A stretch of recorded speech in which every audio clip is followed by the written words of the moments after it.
Hey guys, it's Chef Monika coming to you live from the Céline Dion headquarters of Chestnut Street Inn. Yes! Okay, so since most of you ask me this question when you come to the inn because everybody wonders what the heck is wrong with my brain, why the heck am I such a big Céline Dion fan? It all started in high school. I absolutely adored my high school French teacher. Shout out to Madame Schomburg. She and I are still wonderful friends to this day. Love you to bits. Je t'aime toujours.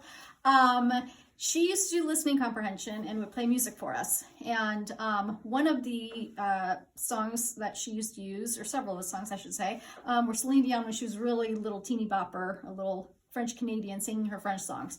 Fast forward to Titanic, and when the entire world discovered Céline, and I did a little research back then and realized that Céline Dion was the singer that I remembered listening to in high school French class, and so there was this like warm fuzzy feeling.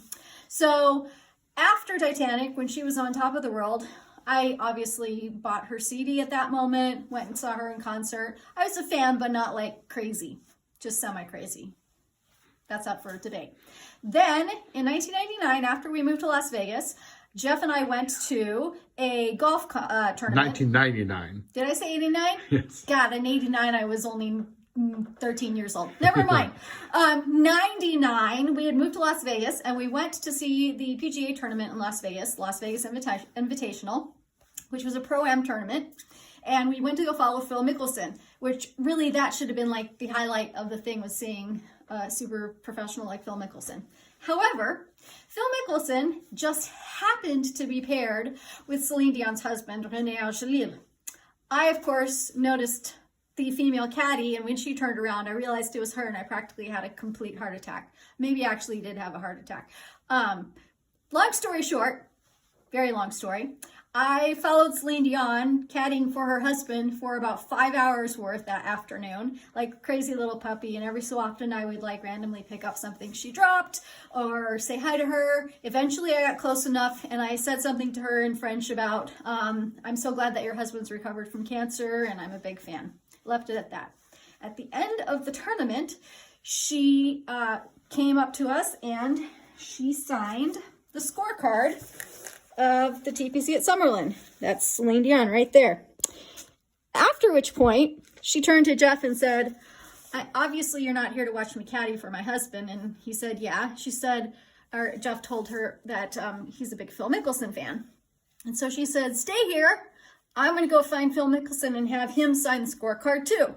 So she took her autograph and disappeared. And at that moment, I started flop sweating, and I thought I was never going to see that autograph again. And probably took about 10 or 15 minutes, and she finally did come back. She not only went and found Phil Mickelson and had him sign his autograph, which is this right here, she also had her husband, René Angelil, sign right here. Then she came and gave me a big hug, thanked me for being a big fan, and it was at that moment that I became the super uber fan that I am today, because who does that when they're Céline Dion, like the greatest superstar on the planet, right? I'll tell you the second half of the story in a moment. Second half of the story, fast forward to 2016, okay?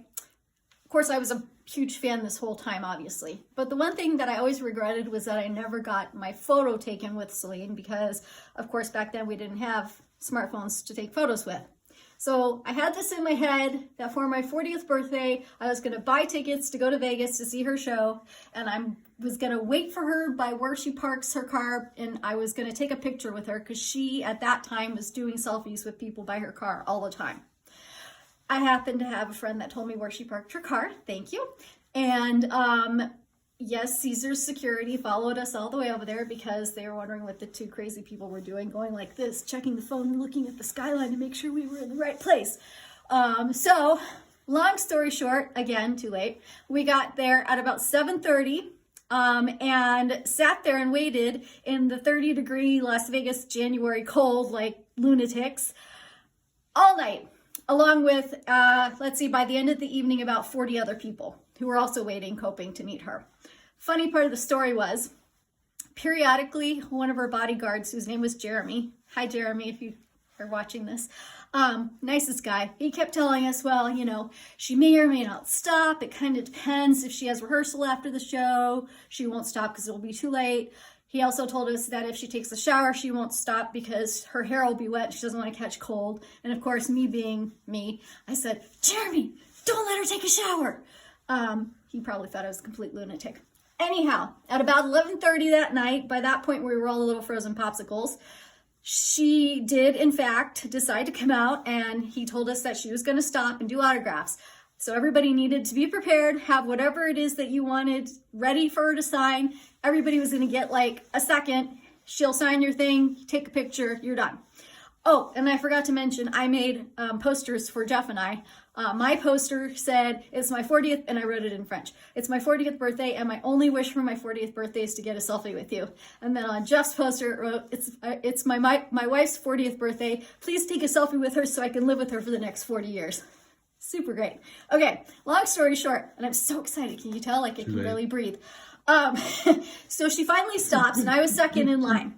And I had my poster, and I got up to her, and I rambled something in French about it being my 40th birthday. She signed the poster, and that's the signature that she signed. And of course, then she wished me a happy birthday, and that's her looking at me, wishing me a happy birthday, and I was completely crazy. And then I got my selfie with her, and then we could not sleep the entire rest of the night. So that was like the We saw the show the next night. Wait, let me finish the rest of the story. Jeff, don't jump the gun. Okay, so that was Tuesday night. I zoomed in too much. Sorry. Woo. Everyone just saw your pores for a second there. That's okay. They're clean. So that was Tuesday night. We had tickets to see her show Wednesday night, and she was incredible. Thursday, right after all that excitement, her husband passed away. And so we were in Vegas for all of that, and it makes me cry even now. Very sad.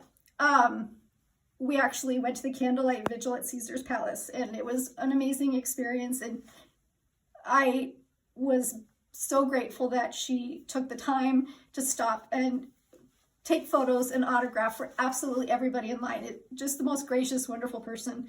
Afterwards, they said, if you want to send condolences, please write to this address. So I wrote her a letter, and about 3 months later, I got these. Whoop.